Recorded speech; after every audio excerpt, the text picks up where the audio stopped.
অমল, অমল, তাড়াতাড়ি ওঠ, কথা আছে। অমল, এই অমল, অমল, তাড়াতাড়ি ওঠ।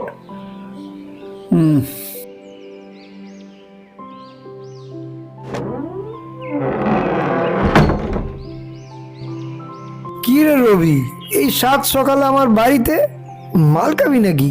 রাখ তোর মাল, এদিকে কাণ্ড ঘটে গেছে। গেদাকে পুকুর ঘাটে রেখে আমরা চলে এসেছিলাম, সে কথা মনে আছে তোর? সে তো সবাই জানে, হেয়ালি করিস না। আসল কথাটা কি তাড়াতাড়ি বলে ফেল। জঙ্গলে গেদার লাশ পাওয়া গেছে, গলায় দড়ি দিয়ে গাছে ঝুলেছিল। পুলিশ এসে লাশ থানায় নিয়ে গেছে। আমাদের দুজনকেও নাকি থানায় ডেকেছে। বলিস কি? তাহলে তো ক্যাচাল হয়ে গেল। কিন্তু গেদা কেন গলায় দড়ি দিয়ে আত্মহত্যা করবে? টাকা পয়সা কোনো কিছুরই তো অভাব ছিল না ওর। 1 মাসের মধ্যে দুজন লোক মরে গেল। লোকে তো সন্দেহ করতে পারে যত দোষ সব তোর। শালা, শুধু শুধু মেয়েটাকে মারতে গেলি কেন? চুপ চুপ থাক, ধীরে কথা বল। শোন, আমাদের কিছু হবে না। আমরা না বললে কেউ জানতেও পারবে না। কিন্তু থানায় তো যেতে হবে, তখন কি বলবি? মনে রাখিস, পুলিশ কিন্তু খুব চালাক হয়। সে আমার ওপর ছেড়ে দে। তুই 1 মিনিট দাঁড়া, আমি এক্ষুনি আসছি।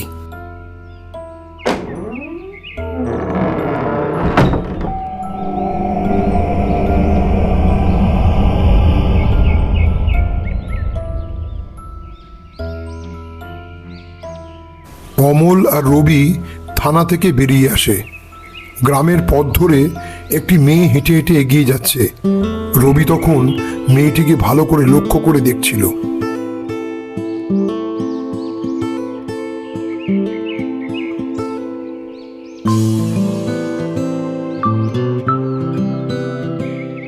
আরে, এই মেয়েটাকে তোদের গ্রামে আগে কখনো দেখিনি। একদম হিরোইনের মতো দেখতে। অমল, তুই চিনিস নাকি? এখন মেয়েদের ভূত মাথা থেকে সরিয়ে দে, না হলে কিন্তু বড় বিপদে পড়ে যাবি। আজ অল্পের জন্য ফেসে যেতাম। তোকে কতবার বলেছি না, সব সময় চুপ থাকবি। থানায় যা বলার আমি বলবো। বড়বাবু এক কথা বারবার ঘুরিয়ে প্রশ্ন করছে। আমি শালা ঘাবড়ে গেছিলাম। আরে এত ভয় পেলে চলে না। সত্যি কথা, আমরা তো গেদাকে মারিনি। গেদা আত্মহত্যা করেছে। কেন করেছে আমরা কিছুই জানি না। সে না হয় বুঝলাম, কিন্তু গেদা আত্মহত্যা করতে গেল কেন? কোনোভাবেই আমার মাথায় আসছে না। তাও আবার সেই জঙ্গলে। শোন রবি, এখন বাড়ি থেকে কয়দিন বের হবি না। আমাদের গ্রামেও আসার দরকার নেই। কি বললাম বুঝতে পেরেছিস তো? তোকে একটা কথা বলা হয়নি। উত্তরপাড়ার যতীন খুড়ো বলছিল জঙ্গলে নাকি সাদা শাড়ি পরা একটি মেয়েকে দেখেছে। রাতের অন্ধকারে একা একা ঘুরে বেড়ায়, গুনগুনিয়ে গান গায়। আরে বোকা, ওসব কিছু হয় না। নানা কথা বলে গ্রামের মানুষদেরকে ভয় দেখিয়ে ওরা মজা পায়। যা, এখন বাড়ি যা।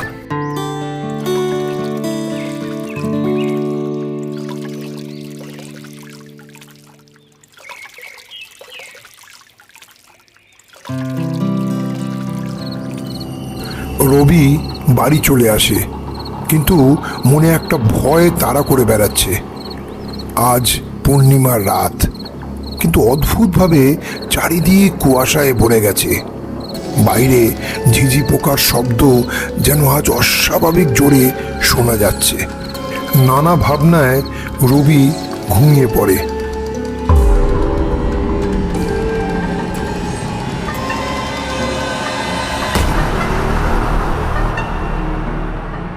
মধ্যরাতে জানালায় অদ্ভুত শব্দ শোনা যায়।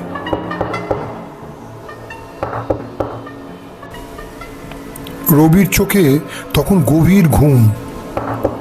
হঠাৎ পিছনের জানালা নিচ থেকেই খুলে যায়।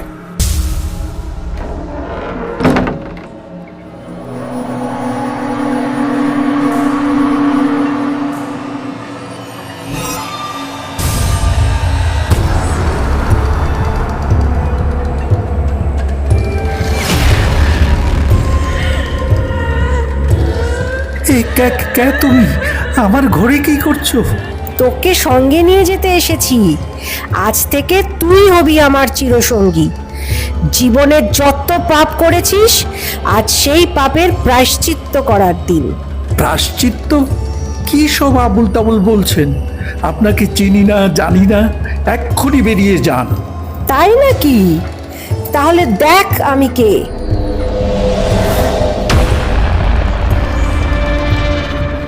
এবার নিশ্চয়ই চিনতে পেরেছিস। লতা? ওরে বাবারে লতা, জানি সেদিন নেশা করে ভুল করে ফেলেছি। এ দেখ, আমার কোনো দোষ নেই, যত দোষ ওই অমল হারামজাদার। শেষবারের জন্য আমাকে ক্ষমা করে দে, আর কোনোদিন এমনটি হবে না। পাপের শাস্তি তো তোকে পেতেই হবে। চল আমার সঙ্গে। আমাকে ছেড়ে দে, আর কোনোদিন পাপ করব না।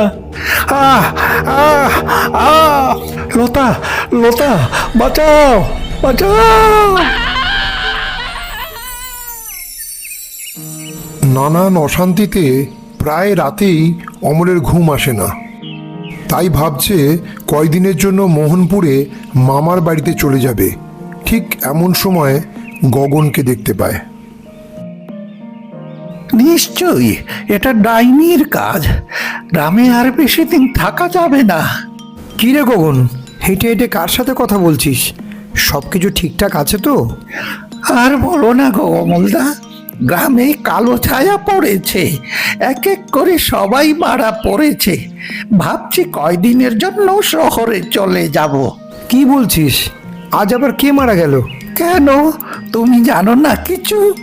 মোহনপুরের রবিদা, তোমার বন্ধু, গত রাতে ঘরে গলায় দড়ি দিয়ে আত্মহত্যা করেছে। যাও, তা না হলে ওর লাশটাও দেখতে পাবে না। এই, সত্যি বলছিস তো? খবরটা শুনে অমল আর নিজেকে ধরে রাখতে পারে না। তাড়াতাড়ি মোহনপুর চলে যায়। ততক্ষণে রবিকে শ্মশানঘাটে নিয়ে যাওয়া হয়েছে। চিতার আগুন দাউ দাউ করে জ্বলছে। তার চাইতে বেশি কষ্ট অমলের মনে। একমাত্র প্রাণের বন্ধু রবি অসময়ে চলে গেল। কেন সে আত্মহত্যা করলো, প্রশ্নটি ওকে বারবার মনের মধ্যে নাড়া দিচ্ছে। তাই সিদ্ধান্ত নিল আজ এই গ্রাম ছেড়ে চলে যাবে। এখন এই গ্রামে কেউ নিরাপদ নয়।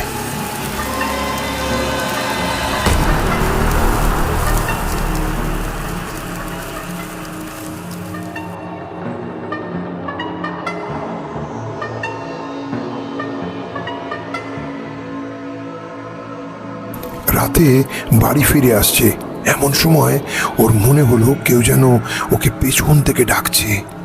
অমলদা, এই যে অমলদা, শুনছো?